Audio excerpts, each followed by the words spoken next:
Senator Ted Cruz just found himself in high and hot water over the Texas flooding. A warning, this story is going to have you furious. I'm David Reddish. Welcome back to Occupy Democrats. As you probably know, the state of Texas was hit with massive floods over the weekend thanks to heavy rain. Here's where things stand right now. This time-lapse video shows how quickly a river in Kingston, Texas rose in just a few minutes on Friday. Search and rescue teams say they're finding bodies up in trees, including at least one of the girls from Camp Mystic. We found two young girls up near the Hunt store, and then about 10 o'clock we found another little girl wrapped up in debris in a tree. More than 24 campers and counselors from Camp Mystic died in the flooding. It's just one of many children's summer camps along the Guadalupe River, where mountains of debris, including mangled cars, now sit. From Hunt all the way to Comal County in a straight line distance is over 100 kilometers. This is a massive field that is happening. And again, this is unprecedented flood event. Once again, on behalf of everyone here at Occupy Democrats, our hearts and prayers are with the people of Texas. And I'm sure Texas Senator Ted Cruz would say the same.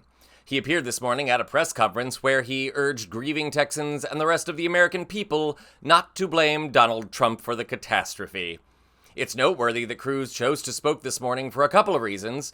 First, recall that 4 years ago, Texas was hit by heavy winter storms that left millions of Texans without power or water.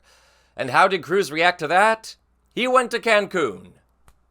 Despite his fellow Texans suffering, freezing, going hungry, some of them even dying, Senator Ted Cruz last night flew to Cancun, Mexico for a family vacation. There were pictures of him at the airport and on the plane that popped up on social media.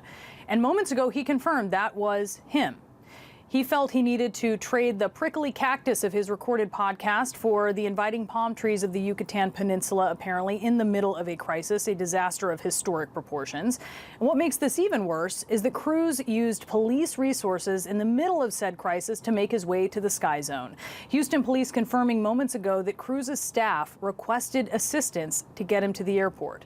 Now, the irony here is thick because one of Cruz's re-election selling points in 2018 was that he helped Texans during the Harvey disaster.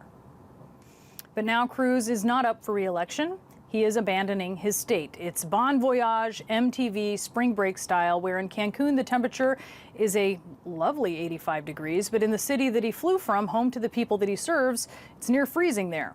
Of course, Cruz has already proven he's not too sentimental when it comes to those who are suffering through disasters, but normally it's other states. When heat waves caused massive power outages last year in California, Ted Cruz mocked the blue state after the governor called on folks to conserve energy. Yes, Ted Cruz abandoned his state in a crisis, and the people re-elected him. Don't ask me to explain that, but as the old saying goes, fool me once, shame on you. Well, now it looks like Ted Cruz has fooled Texas yet again. Despite speaking at a press conference this morning and expressing solidarity with his state, we now know that Cruz once again fled Texas and the country amid disaster. The Daily Beast now reports that Ted Cruz, his wife Heidi, and their children were in the nation of Greece when the storms hit Texas. The same article further reports that Cruz was informed of the destruction wrought by the storm, but chose to stay on vacation. More than 24 hours after the storm began, and after he was notified that at least 20 young girls were missing after the flood destroyed a summer camp, he went to visit the ruins of the Parthenon. The same article also reports that a witness also confronted Cruz after seeing him at the historic site. The witness said, quote, "As he walked past us, I simply said, 20 kids dead in Texas and you take a vacation?" He sort of grinned and walked on. His wife shot me a dirty look, then they continued on with their tour guide, end quote.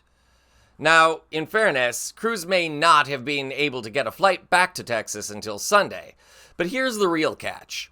He was warned of the likelihood of storms before he left on Thursday. Furthermore, emergency storm responses were going into effect because the storms were already causing damage. And Ted Cruz went on vacation. Again. So here's my question. Will Texas let Ted Cruz fool them again? Is having someone so unconcerned with his own state, unconcerned with the well-being of his people, unconcerned with doing his job, the kind of person Texans really want to represent them in Washington? And of course, all this says nothing about the disastrous emergency response. See our other videos for more on that. or the fact that Cruz just voted to take away health care from millions of people in his state. This just goes to show how brainwashed Republican voters in deep red states have become.